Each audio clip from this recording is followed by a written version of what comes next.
వైజాగ్ లో ఉంటారు, ప్రదీప్ కొన్నేరు అని. ఆ సార్ తో కూడా అది రెగ్యులర్ గా టచ్ లో ఉంటాను. మీ నెంబర్ తీసుకోవడానికి భయం అవుతుండే. లాస్ట్ టైం ఇంకా ధైర్యం చేసి అన్న ఇట్లా గురుగారు నెంబర్ ఇవ్వండి ఒక్కసారైనా మాట్లాడతానంటే, నేను ఎప్పటి నుంచి ఇస్తా అంటే మీతో మాట్లాడడానికి ధైర్యం సరిపోవట్లే. అంటే నేను కూడా కొంచెము ఉండి మాట్లాడదామని చాలా ట్రై చేశాను. కాదు నాన్న, నాతో మాట్లాడడానికి 4 ఏళ్ళు పట్టిందా? అంటే నేను స్టార్టింగ్ అంటే మీ వీడియోస్ చూస్తున్నప్పుడు నేను కూడా ఒక భ్రమలో ఉంటే, అంటే ఇట్లా అన్ని సమానమే కదా ఎందుకుంటది అని అనుకునేవాడిని. తర్వాత మీరు చెప్పినప్పుడు నేను కూడా కొన్ని రిఫరెన్స్ చదివాను. అంటే రామాయణం చదివిన, భగవద్గీత చదివినాను, బైబుల్లో చదివిన తర్వాత నేను మీ వీడియోస్ చూడడానికి స్టార్ట్ చేశాను. మీ వీడియోస్ చూడడానికి స్టార్ట్ చేసిన తర్వాత మీరు ఒక మాట అన్నారు, అంటే ఒక స్టోరీ అన్నారు. అక్కడ మీ ఆఫీస్ లో కూర్చొని అదే తండ్రి కొడుకులు తల్లితో చేసేదంతా చూస్తే బైబుల్ అట్లా ఉంది. అసలు తల్లితో ఎలా చేయడం గురుగారు ఇట్లా చెప్తున్నారు బైబుల్ అనేది చూస్తే అదే ఉంది. తర్వాత యాక్చువల్ గా చెప్పాలంటే ఈ కల్వరి టెంపుల్ లో మా రిలేటివ్ ఒక అన్న పాస్టర్, నేను మా అన్నని అడిగాను, అన్న ఇట్లా ఉందన్నా అంటే నువ్వెందుకు కన్వర్ట్ అయినావు ఫస్ట్ అడిగినా. అంటే అన్న ఇప్పటికి కూడా సింధువునే, కానీ అన్న పాస్టర్ ని ఎందుకైనా అని అడిగింటే నీకు నెలకి జీతం ఎంత ఉంటుందని అని అడిగినాను. నన్ను ఒకవేళ సంపాదిస్తే మహా అంటే స్టార్టింగ్ 20,000 ఇస్తారని, పెంచుకుంటూ పోతే ఒక 2-3 సంవత్సరాలకి 50,000 సంపాదిస్తానంటే, ఇక్కడ నేను రోజుకి ఎంత లేదన్నా 30,000 నుంచి 40,000 వరకు సంపాదిస్తారా అన్నాడు. అదేందన్నా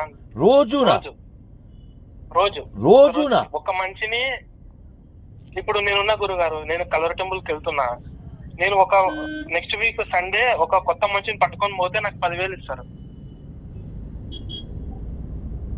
కర్నూలులో ఇక్కడ ఎస్ఎస్ గార్డెన్స్ కర్నూలులో పెడతాడు ఆ మనిషి.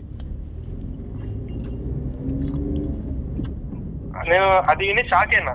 అదేందన్నా అంటే అక్కడ అనిల్ అని ఒక ఆయన, అనిల్ సునీల్ అని ఒక హెడ్ ఉంటాడు, అంటే కల్వరి టెంపుల్ మీటింగ్స్ అరేంజ్ చేసేది ఆయన్నే. ఆయన ఉండి అంటే యాక్చువల్ గా ఎస్ఎస్ గార్డెన్స్ అది ఫంక్షన్ హాల్. యాక్చువల్ గా ఒక రోజు మా ఫ్రెండ్ పెళ్లి జరుగుతుంది, అదే దాంట్లో 2 ఫంక్షన్ హాల్ ఉంటాయి. ఒక ఫంక్షన్ హాల్ మా ఫ్రెండ్ వాళ్ళ సిస్టర్ది మ్యారేజ్ జరుగుతుంది. నేను అనుకోకుండా సెకండ్ గేట్ నుంచి చర్చిలోకి వెళ్ళిపోయాను. అంటే ఏమన్నా లవ్ మ్యారేజ్ అయి ఉంటుందని చర్చిలోకి వెళ్ళినాను. అక్కడికి వెళ్ళిన తర్వాత ఈ మీటింగ్ జరుగుతుంది. ఎంతసేపటికి పెళ్లి మ్యారేజ్ స్టార్ట్ అవ్వట్లేదని కూర్చున్నా. ఈ సునీల్ అనేవాడు వచ్చి కొత్తగా వచ్చే బాబు అన్నాడు, అన్న నేను మ్యారేజ్కి వచ్చా అన్న, ఎక్కడో తెలియలేదు అంటే పక్కన ఉంటుంది అన్నాడు. కొంచెం కూర్చోబెట్టుకొని నాతో ఏం సంపాదించినాడంటే, బాబు నువ్వు ఏం చేస్తున్నావు అన్న. సార్ డిగ్రీ సార్, నేను చదివితే ఫైనల్ ఇయర్ చదువుతున్నాను అంటే, ఏం లేదు బాబు నువ్వు అంటే పాపాలన్నీ పోవాలంటే ఈ దేవుని నమ్ముకో అన్న. సార్ దేవుని నమ్ముకున్నంత మాత్రం పాపాలు పోవు కదా, అది మన కర్మల పైన ఆధారపడి ఉంటది, మనం చేసేది తప్ప రైట్ అని మన డిసిషన్ ఉంటది. ఇది మారాలంటే మనం పాపాలు పోవాలంటే మనం పాపాలు చేయకుండా ఉంటే అయిపోతుంది, కానీ దేవుని నమ్ముకుంటే ఎట్టపోతాయి అని చెప్పాను. ఆ తర్వాత లేదు బాబు పాపాలన్నీ కాపాడతోడే వీణ యేసు ప్రభువు లోకానికి తిరిగి వచ్చినాడు అని. మధ్యలో మధ్యలో వస్తున్నాను ఏమనుకోకు. Okay sir. నీకు పెళ్లి అయిందా? కాలేదు సార్. నువ్వు భవిష్యత్తులో పెళ్లి చేసుకుని ఒక అబ్బాయిని కంటావు. ఆ అబ్బాయి భవిష్యత్తులో పెరిగి ఆడు ఊళ్ళో 1 కోటి రూపాయలు అప్పు చేసేస్తాడు. అందుకని నువ్వు ఊళ్ళో వాళ్ళందరికీ మా అబ్బాయి పుడతాడు పెళ్ళయ్యాక వాడు అందరికీ అప్పులు చేసేస్తాడు, అందుకని ఊళ్ళో వాళ్ళందరికీ 1 కోటి రూపాయలు ఇచ్చేస్తున్నాను అంటావు. నువ్వు నీ పేరే ఎరిపప్ప యేసుబాబు. నువ్వు పుట్టక ముందే నీ కోసం చచ్చిపోతాడు. అసలు నిన్ను పుట్టించడం ఎందుకు బొకడాగాడు? అర్థమైందా?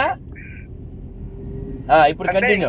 నువ్వు కంటిన్యూ. ఇంకోటి అన్నాడు గురుగారు, అంటే మన పాపాల కోసం చచ్చిపోయి తిరిగి లేచినాడు అన్నాడు. నాకు అది నోట్లోకి ఎందుకు వచ్చిందో తెలియదు కానీ, సరే తిరిగి లేచినాడు కదా, ఎక్కడికి పోయినాడు అని అడిగిన. పైకి పోయినాడు అన్న, చచ్చిపోతేనే కన్నా పైకి పోయేది, తిరిగి లేచినాడు ఓకే బాగుంది అన్న. సమాధిలో పెడితే తిరిగి లేచినాడు సరే హ్యాపీ బర్త్డే చెప్పాలి కదా. ఇప్పుడు అంటే చచ్చిపోయినాడు తిరిగి లేచాడు అంటే ఆడ చచ్చిపోలేదని కదా ఒకటి అర్థం. అట్టంటే గురు చరిత్ర చదివితే కొన్ని 100 మందిని సద్గురు కాపాడినాడు, వాళ్ళు కూడా యేసుప్రభుయేనా అని అడిగిన. దైవ కుమారుడు అని దైవ కుమారుడు అంటున్నారు. మరి దైవుడే రావచ్చు కదా, కుమారుని ఎందుకు పంపించినాడు? ఇప్పుడు కృష్ణుడు వచ్చాడు, కృష్ణుడు కుమారుడు వచ్చి ఎవరిని ఏం చేయలే. రాముడు వచ్చాడు, రాముడు కుమారుడు వచ్చి ఏమీ చేయలే. వాళ్ళందరికి వాళ్ళు వచ్చారు, కానీ వీనెందుకు వచ్చినాడు కొడుకుగా అని అడిగిన. అది కాదు బాబు, మన పాపాలను రక్షించడానికి వచ్చాడన్న. నేను ఒక్కటే అన్నా, సార్ మీ దాంట్లో యమధర్మరాజు ఉన్నాడు లేదో నాకైతే తెలీదు. మా దాంట్లో అయితే మా హిందుత్వంలో యమధర్మరాజు ఉన్నాడు. ఒకవేళ మీరన్న మాదే నేను చచ్చిపోతే యమలోకానికి పోనని కాదు, ఎందుకంటే ప్రతి ఒక్కడు పోతాడు. ఆఖరికి ధర్మరాజు కూడా ఒక రోజు వేయించినాడు. నేను కూడా పోతాను యమలోకానికి. యమునికి వావి వరుసలు లేవు. నువ్వైనా నేనైనా పుట్టైనా ఏ జంతువు అయినా పాపం చేస్తే నరకానికి పోవాల్సిందే. నేను అక్కడికి వెళ్తా, పోతా, నా పాపాలను నేను శిక్షించుకుంటా. యమధర్మరాజు కుమారుడు ఎవరో తెలుసా అని అడిగిన. తెలియదు బాబా. ధర్మరాజు సార్ అన్న. ధర్మరాజు మంత్రదానం వల్ల కుంతిదేవికి మొదటి కుమారుడు ధర్మరాజు అని చెప్పిన. అంటే దానికి దీనికి ఏం లింక్ బాబు అని. సార్ ధర్మరాజు వాళ్ళ బాబు ఎవరు సార్? బావా శ్రీకృష్ణుడు కదా. శ్రీకృష్ణుడు ఎవరు? మన శ్రీ మహావిష్ణువు కదా. ధర్మరాజు ఎప్పుడో సార్ వాళ్ళ నుంచి చూడడానికి వస్తారు, సంక్రాంతి సెలవులకో తన బర్త్డేకో కనీసం బ్లెస్సింగ్ తీసుకోవడానికన్నా వస్తాడు కదా యమధర్మరాజు దగ్గరికి. నేను అప్పుడు ఒక లెటర్ రాసుకొని, సార్ ఇట ధర్మరాజు గారు, నేను మీ భూలోకంలో నుంచి వచ్చాను, ఒక్కసారి మహావిష్ణువు చూపిస్తారా అంటే ఖచ్చితంగా మనం తీసుకొని పోతాడు. మాకు ఒక ఆప్షన్ పెట్టాడు మా కృష్ణుడు, మా రాముడు ఒక ఆప్షన్ పెట్టినాడు యమధర్మరాజు దగ్గర. కనీసం మీ యేసు ప్రభు అని చెప్పుకుని ఆయన కనీసం నరకంలో ఎవరినైనా పెట్టినాడా? ఇట పెట్టలేదు కదా.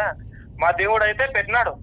యమధర్మరాజు దగ్గరకు వచ్చేస్తే ధర్మరాజు ఉంటాడు అక్కడ. మాకు ఒక విజిట్ ఆఫర్ ఉంటది, కాల్ పట్టుకోను ఏదో ఒకటి చేసాం, మేము విష్ణుమూర్తిని చూసొస్తాం. అంటే అది మాకు ఒక చచ్చిపోయిన తర్వాత ఒక ఆప్షన్ ఉంది. మీకు అది కూడా లేదు కదా అంటే, మేము బతుకున్నప్పుడే చూస్తామన్నా. బతుకున్నప్పుడు చూసిన తర్వాత చచ్చిపోయినప్పుడు ఏం అవసరం అన్నా? ఫస్ట్ మీ దేవునికి ఆ లింక్ అరేంజ్ చేసుకోమను, తర్వాత ఈడ పాపాలని చూసుకున్నాం అని చెప్పిన.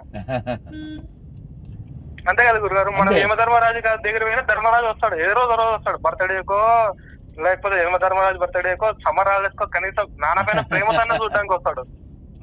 అప్పుడు మనం లెటర్ పెట్టుకొని పోవచ్చు విష్ణుమూర్తి దగ్గరికి. వీళ్ళకి ఆప్షన్ లేదు కదా నేను అంటున్నా. అంటే బాబు ఇవన్నీ కాదు, నువ్వు కన్వర్ట్ చేస్తే మనిషికి 10,000 ఇస్తా అన్నాడు. అంత పాపం డబ్బు నాకు వద్దు సార్, కష్టపడతా, నాకు 10,000 వచ్చినా చాలు, నా ఇంటి నడుస్తుంది, మీ లెక్క ఇట్లా డబ్బు సంపాదించిన అవసరం లేదు అంటే, కాదు బాబు పాస్టర్ అయితే నీకు ఎంత వస్తుంది, కోట్లలో సంపాదించుకోవచ్చు, ఒకసారి చూడు అని. నాకు వద్దు సార్, మీరు మీ ఇష్టం వచ్చినవి చేసుకోండి, నేనైతే జాయిన్ కాను, కన్వర్ట్ కాను అంటే, మీ అన్న ఉన్నాడు కదా అన్న. సార్ మా అన్నకైతే డబ్బు